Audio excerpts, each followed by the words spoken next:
Hello and welcome to our fourth game of Women's Super League. We have for you today Bedford Mighty Eagles versus Manchester Queen Bees.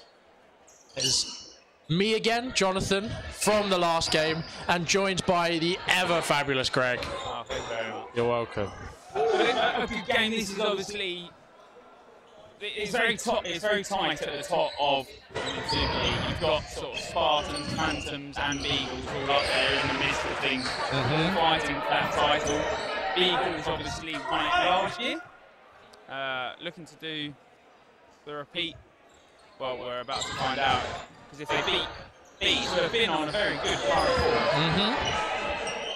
And then Bees obviously in that scrap at the bottom of the table, where you have, as we were just chatting about in the previous game, an unfortunate block from Sharp blocking into Josiah. But Bees in that scrap at the bottom of the table. Gower being hit out there by Khan on the standing counter. Bees doing the best they can to stay out of that relegation battle. I believe they are a point clear. Morris making a clean catch on Crawford. But it's so good out in the middle. It's dropping low. She makes those catches. It's, you can't be throwing sort of mid-time throws at her or single balls. Years of experience from this Mighty Eagles squad. Sorry. This team has been sort of had good experience since day dot. Yeah. Sort of when they were first founded, when you had the likes of sort of Joe Horwood and a lovely shot. Lovely shot there by Khan to hit out Town. Seemingly came at such a obscure angle and at such a rapid pace. Bonsigneri going low under the two balls from Queen Bees. Bedford Mighty Eagles coming forward with three. A good throw, just slightly off target. Obviously, Queen Bees there just finding themselves underneath those two ball attack, but Bonsignori on the aggressive attack. Two do come in. Bonsignori not managing to make the tombstone.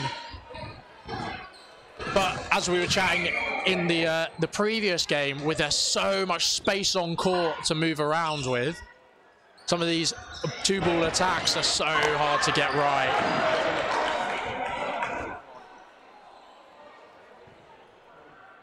So Bees only down that one player there. Sharp applying pressure on the wing. A two ball attack at Josiah, not managing to connect.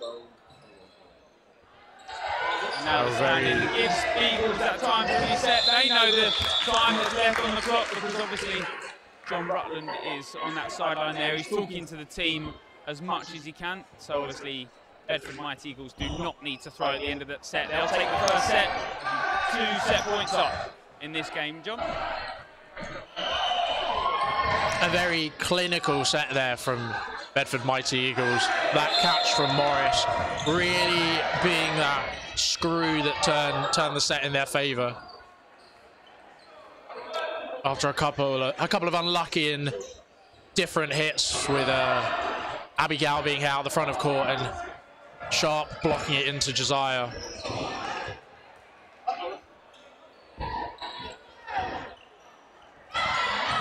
Single balls traded across, but none actually find the target. Both teams still with 6 on court. 30 seconds gone out of that 3-set timer. Great standing counter there from Bonsigneri. Yeah.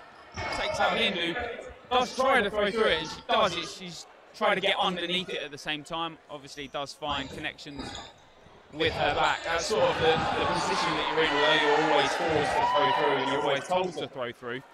Unfortunately, when you go low on that, you're almost stuck in that position at the same time. Yeah, I completely agree. I personally will try and block, but the issues you have there is that if it is a multiple ball attack, you have the potential of selling out a teammate. But that's just personal. Another teammate, if you did have the other ball, to then throw, or is it like... Really depends on the situation there. It would be lovely if you were so in time with your teammates that you blocking would cause somebody else to throw a single, and sometimes it happens, but sometimes it doesn't. It really just depends there. And a lot of the time, some teams will just reset. They'll see the standing counter, the possession given away. 2 very clean hits there from the Bedford Mighty Eagles at the front of court. And it's not scrappy, it's very aggressive tactics that Bedford Mighty Eagles are actually delivering here, and they're coming out top every time. McCarthy getting hit by that 2-ball attack. Yeah, she goes to the block, and it's only the right one because she jumps over the first, gets that block onto the second one. Unfortunately, the deflection of that block, that ball still being a live one, does take her out in the end. Very interesting. Bedford do play this really clinical game, but with the skills they have on show sometimes, they really can turn it up and utilize the arms and the speed up and down court that they have. I think they're one of only maybe 4 teams, women's teams, that have a different tactical play style in terms of who they're playing against. And not that other teams don't, it's just Bedford Mighty Eagles are so clinical at delivering all of those play styles. I completely agree. I think it's the difference of a team that has been at the top for so long and they've been so dominant in some years and have always been competitive, that once you iron out your game style and your play style and you know exactly how you want to play a game, you can start to implement that in different ways based on who you're playing. And that's how you really have a good team, is adapting to what's in front of you and making sure that your core play style can be tweaked and changed to be as efficient as possible. A great cross court there. I absolutely love the call where at ball, but having your middle hold. One of my favorite calls because it can be so effective sometimes, just as showing with those 2 balls hitting. I think that extra angle that you offer there is, you know, that straight on angle is very nice, and it's always going to cause a very aggressive throw. But that one that comes in from the side, just you're not going to block in those 2 different directions, and that's what's so clinical about the wings throw. Especially here, I mean, every wings throw that Bedford Mighty Eagles have thrown, and obviously I'm not going to blow their trumpets because their dodgeball is showing sort of how good it is, but every wings call has been on time and on target every time. So. Yeah, they're great catch in the neutral zone from Sharp. That is fantastic. The opposite of the commentator's curse there. That's it, exactly that. And, you know, clips like that obviously do make themselves into the Players of the Week, which you could submit, or we sort of find. And the catch to end the set. Yeah. We'll go to Townhouse and pick it up once Nori's there to sort of grab hold of it. They've made 2 substitutions.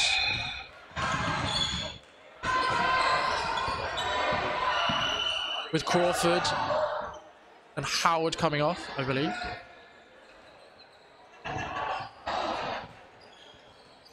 Oh, a lovely shot there, and the catch. Very nice.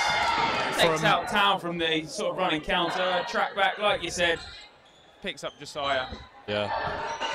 Got a really deceptive throw, Khan does, because the way it comes out, on a great dodge there, the way it comes out is deceptive to the speed it's coming at.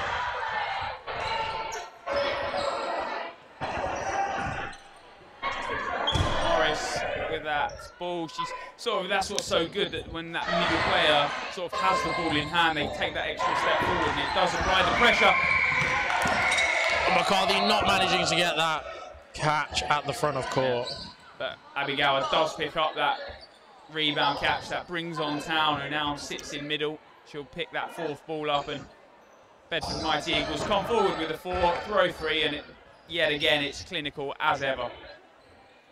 Managed to make that hit. B's now 2 players down in this set. Searching standing counter coming from Khan.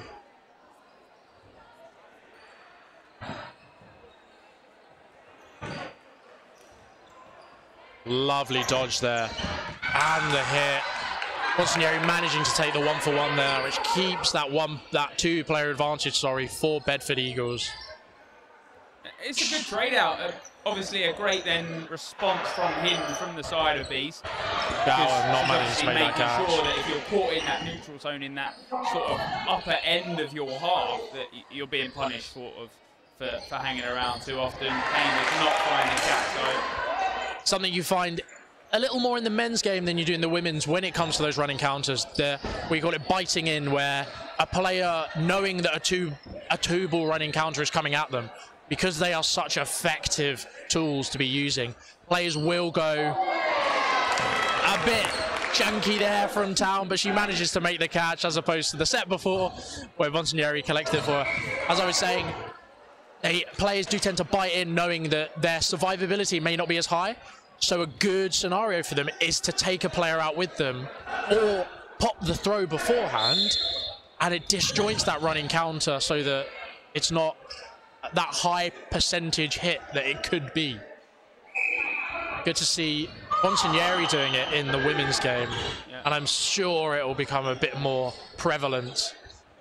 Interesting from Town there. She does throw that ball, maybe to try and get the shot onto the side of Bees, but gives away the fourth. Good touch there from Haldenby. Despite Bees having the fourth there, they don't actually make the hit from it. So, you know, Bedford Mighty Eagles actually get the aggressive throw from Josiah off, and now they're that one player up. Good block and collection there. Oh, and there's such good power in that. But Morris, unfortunately, as she's sort of got hit, it's like popped up in the same process. Yeah, almost such a good hit from Hannah Ward, but she doesn't. Just collected. I think 2 incredible bits of skill there. A great shot, great tracking, and a very good catch from Morris.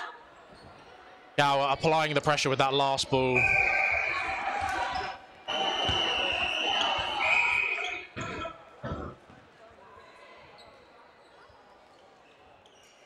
So 2 players up, coming now into those sort of last minutes of that first half. Good block there Just from under Town. 3 on the clock.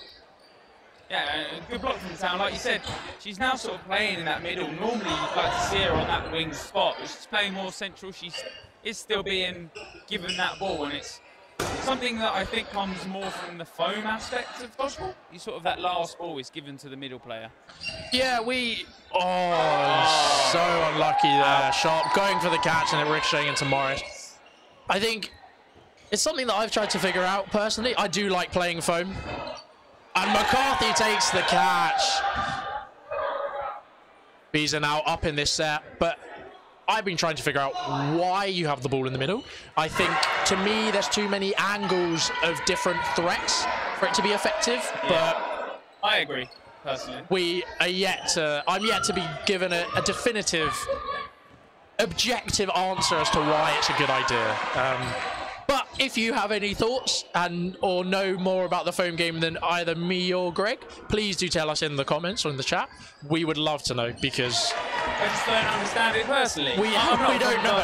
Obviously, I was out at Worlds in Canada last year, and I watched a fair bit, but I just don't understand that middle ball being. Like you said, you are pinned down by too many angles. I don't know why it comes from that, not a wing instead.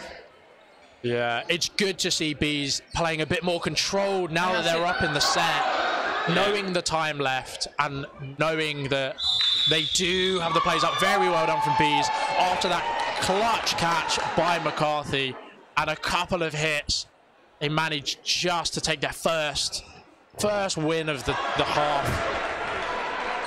They've done a brilliant job there just to play it out and roll it to the end. A double hit, swinging the momentum in their favour. And Bees needed to get on the scoreboard. If they can take this last set in the first half, it's not as damaging. You know, that 8-4 result never looks quite as bad. And I wouldn't even say before this set it was an 8-0 game. I mean, Beagles have been clinical in parts, but I think Bees have been at their own downfall. You know, they've maybe given away 1 too many balls in some positions. There you go, could have had 4 just then, but they released the 2. I don't know why you don't back yourself in that 4 play. I think in that situation, I would have gone for it, considering it was a player in the middle holding. So Town was that middle player holding, and going back to our foam conversation, the 2 angles from either side will be really hard for her to dodge out of the way of. Annoyingly, the Bees' throws were quite accurate and low, and all Town had to do was just hop over the two as she gets out of the way of that 2-ball attack. So I would have gone for it personally. I think the 2-ball running counter is a really effective play. Can Manchester Queen Bees make that comeback in the second half? Well, we're 15 minutes away from finding out the answer to that. Yeah, that's true. Bees winning that middle ball handily to the point where Bedford Eagles aren't even sending a runner. But we do have some substitutions. Abby Gower is off for Abby Davis, pushing Sarah Town out to the wing. And Francesca McCarthy is off for Crawford in the middle. So a couple of substitutions across the board. See if they can make an impact and make a difference. That block maybe not needing to come, as sent us some searching shots across. Great dodging there by Bonsignori. Josiah managing to make the very, very far cross-court standing counter on Khan. It's one of her specialties, I'd like to say. I think that's one of her high points. She's great at catching on that track back, but her cross-court snipes, the power behind it every time, and it's so accurate and low. Yeah, Town making that catch. A couple of exchanges there. Bonsignori managing to get the hit, leaving Bees with 3 players on court. 2 balls on that sort of aces call, one high, one low, but do not find the target of Crawford. Yeah, they did the job of drawing that block out high, but that second shot not managing to connect low. Josiah applying lots of pressure. Oh, and a great catch there from Bonsignori, and not being hit out as she rolls backwards.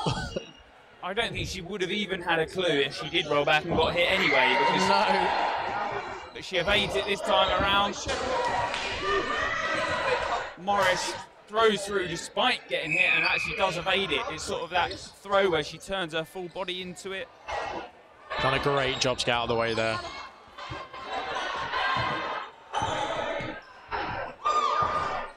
And Tan will stay sort of in that low down position, ball in hand. Searching shot, looking for the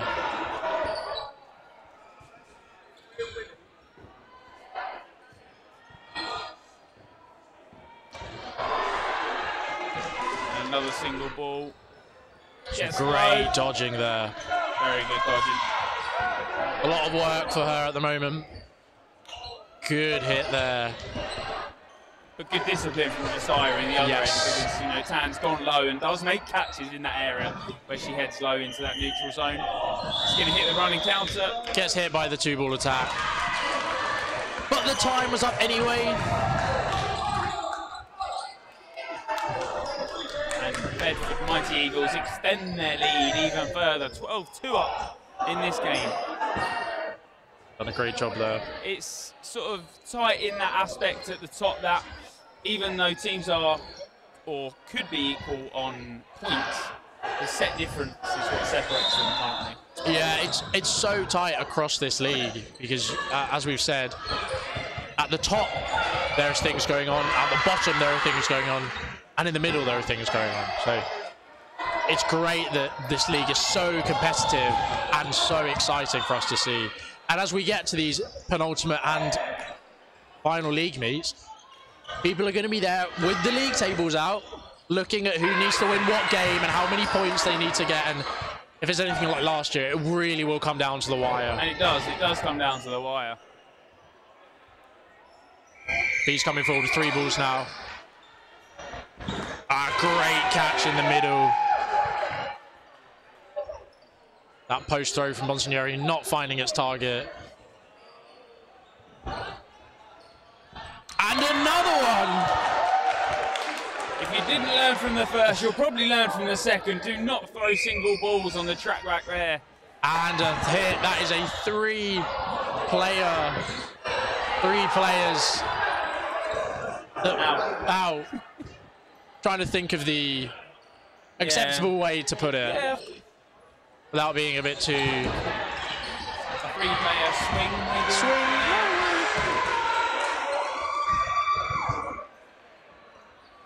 And hit with a standing counter. 2 out on that. So unfortunate. Great camaraderie though. It's nobody's fault.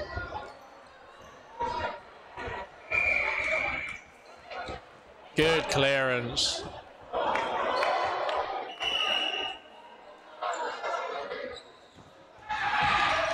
He's up by 1.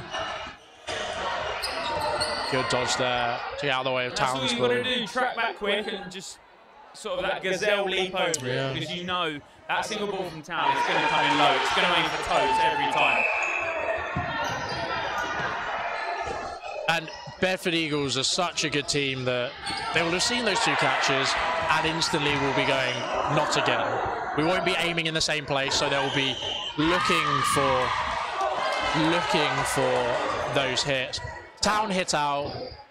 I think she's arguing that it hit her thigh and then came off her foot and she caught it. However, I'm fairly out of catch there by Payne. Good discipline there by Crawford. But I think Town was a bit confused with the call there. She was hoping that centre ref had maybe made a different call, but that line ref has made that call, and that is obviously the call that is going to count. Oh, Davis not managing to make the hit. Bees finishing that set quite comfortably with a good 2-ball attack, and then just cleaning house to win the set.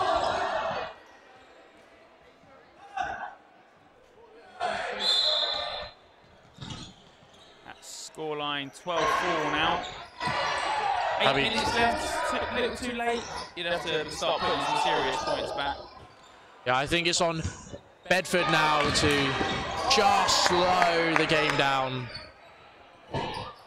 so that Bees have to really push.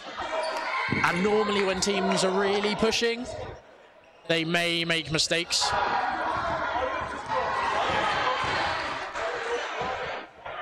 So we shall see.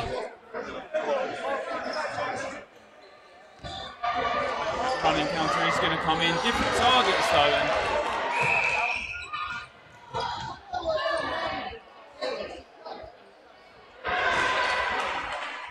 No hit called there on Josiah. The line ref calling no. McCarthy hits out.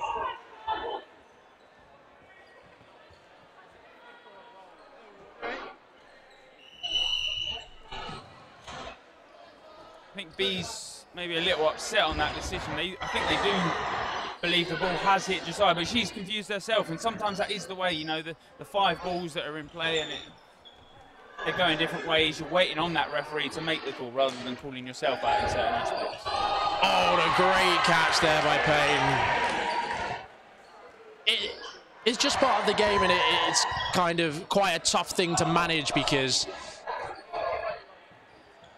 you have 6 refs who all have their 6 different perspectives, which is why we get stoppages quite a lot, because it's just for refs to talk about things. And 100%. Sometimes you get opportunities where refs can clarify things quite quickly.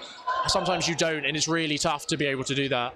I think some of the best refs are ones that really take the information in from all 4 of their line refs and their fellow centre ref as quickly as possible, and that's how you get a really nice flowing game where these decisions can be made and everything can go the way they really want it to go.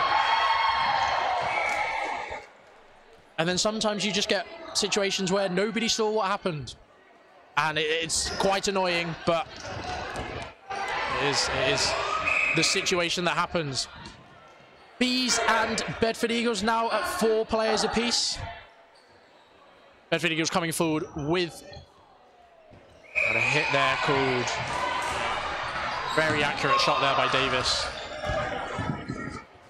Sometimes they are the ones that catch you a little off guard. They don't come in with full power, but they sort of they stay that same level until they've hit your shoe and you're sort of heading to the outbox. Yeah, they're sometimes the most annoying to play against because they really are deceptive.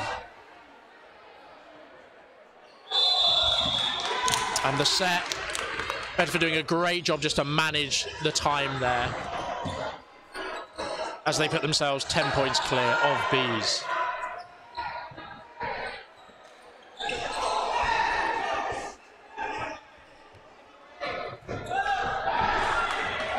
as we head into those sort of final 5 minutes of this game. Very unfortunate. A line fault there off the middle rush, or the opening rush. MVPs for the game. We do, I think, on Bees, you have Hannah Ward, who I believe is wearing 92. Yeah. Not quite sure on the shirt choice and name, but it is Hannah Ward. It is Hannah Ward. And Blue Kern playing at 6, or with the number 6 on her back, currently in the outbox, but I think she's had an absolutely stellar game. And then on that Bedford Eagles side, it's always a really tough choice to choose, I think. Would you say Sharp or Josiah? That's the two for me. I mean, all have played great. Maybe sort of Josiah has controlled the game so well. I think that's probably what's deciding factor for me. I think Charlotte Josiah for me, personally. I think she's had a great game on that wing and has really been making a couple of solid hits and just being the presence that she is on court. I think she's had a great day. A bit of a loose free throw there, however, it happens that way sometimes. You have to be looking, and sort of you always have to look back on stuff like this. But from that throw there from Queen Bees, you have to be looking at making a hit with 3 balls.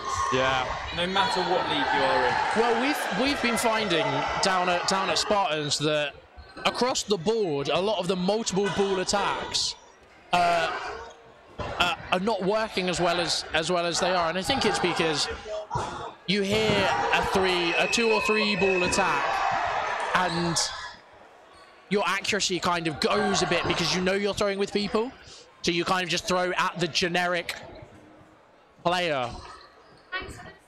However, sometimes you still need to be accurate. You still need to be putting that effort in to make sure.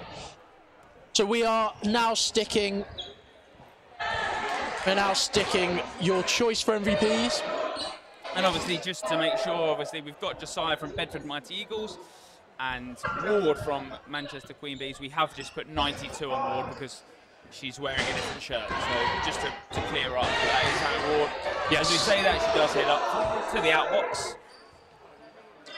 We're just doing this just before the end. So hopefully, if you can vote as quick as possible, we can let the players know as they leave court.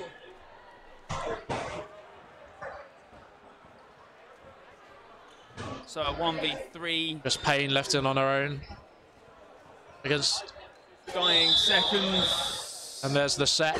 It's something Bedford Mighty Eagles are so good at, and we've briefly touched upon it. They know how to manage the clock.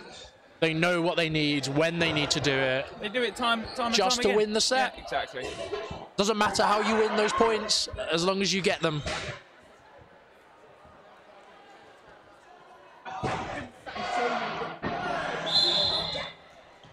That set starts again. Looking to be somewhat the final set. About 1:30 left on the clock. Hit there. Oh, McCarthy with the post catch, clutching that up in the neutral zone.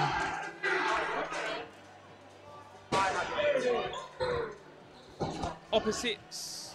It's weird. Oh, great hit. The Eagles have done that a couple of times now. Not always been as successful, but always one has made a hit. Sort of those opposite wingers, but you're throwing sort of at your sort of opposite counterpart in terms of one would be throwing at the far left, who would be throwing at the far right in terms of as you look at it. It's interesting if that's a genuine call or a bit of miscommunication. It could be either. Who knows? Well, we've seen it a couple of times, so maybe a call. Potentially. We know that this Bedford Eagles team has a strong England Lions contingent, and in the last Euros, England's were utilising those cross courts a lot. So seeing that seep through into this team isn't out out of the realm of possibility. And that's a good hole from Khan there. Obviously, that now got 5 balls in their arsenal. Do what they'll do with it. Converting that hit, a good 3-ball attack. And this time around, do get the hit from those 3 balls.